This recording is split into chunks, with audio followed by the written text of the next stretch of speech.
করব এই হচ্ছে মায়া মাছ, এটা হচ্ছে পেঁয়াজ কুচি, কাঁচামরিচ, এটা হচ্ছে টমেটো। এখন হলুদ দিয়ে দিলাম, ধনিয়ার গুঁড়া, জিরার গুঁড়া, স্বাদ মতো লবণ, দিয়ে দিচ্ছি সরিষার তেল।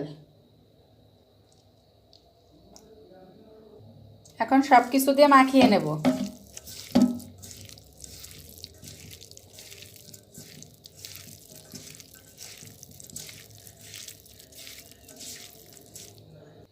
মাখানো হয়ে গেছে, এখন পানি দিয়ে দিচ্ছি। এখন চুলায় বসিয়ে দিলাম, কিছু সময়ের জন্য ঢেকে রান্না করে নেব।